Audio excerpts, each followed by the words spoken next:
Hancur rasanya lihat bangunan rumah impianku dibangun seperti ini. Baru sampai udah disambut sama pintu yang handle-nya lepas dan baru disambung lagi. Pintu utama yang super tipis dan cuma dikaitkan dengan 2 paku aja. Tiba-tiba dapat laporan dari tukangku kalau mereka harus ngebobok ulang tembok padahal temboknya udah terpasang rapih dikarenakan air pada bocor semua. Ini tempat kedua.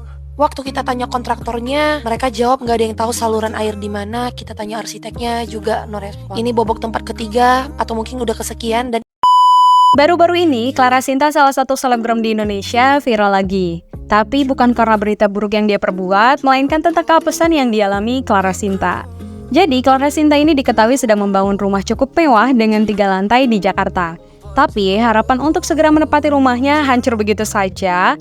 Pasalnya, rumahnya dibangun tidak sesuai ekspektasi dan tidak sesuai dengan budget yang sudah dikeluarkan.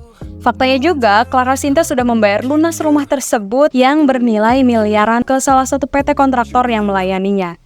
Dan dari sini, kita belajar kalau kita harus hati-hati dalam memilih jasa yang akan menghandle renovasi rumah kita.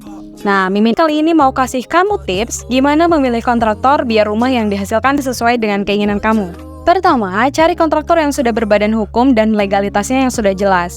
Ini tentu penting banget karena kontraktor yang punya legalitas jelas menjadi salah satu tanda kalau kontraktor tersebut bisa dipercaya. Kedua, pelajari portofolio dan spesialisasi kontraktor dari pekerjaan mereka sebelumnya. Hal ini bertujuan supaya keinginan kamu akan bangunan rumah nantinya bisa direalisasikan dengan minim kesalahan. Ketiga, pilih kontraktor yang transparan mulai dari progres pekerjaan apalagi pengeluaran. Karena pembangunan rumah biasanya mengeluarkan biaya yang besar, gak menutup kemungkinan kontraktor melakukan kenakalan. Maka dari itu, transparansi ini sangat penting biar sobat selaku klien bisa tahu rincian biaya yang sudah dikeluarkan. Keempat, pastikan kontraktor memberikan garansi karena kita nggak pernah tahu kerusakan apa yang terjadi atau bagian bangunan mana saja yang gagal. Kontraktor yang bertanggung jawab pasti bakal memberikan garansi kepada klien terkait kerusakan yang terjadi. Tapi kamu nggak perlu takut, di Indonesia pasti banyak kok jasa kontraktor yang berkualitas, tinggal pintar dan teliti aja dalam memilih jasanya, oke?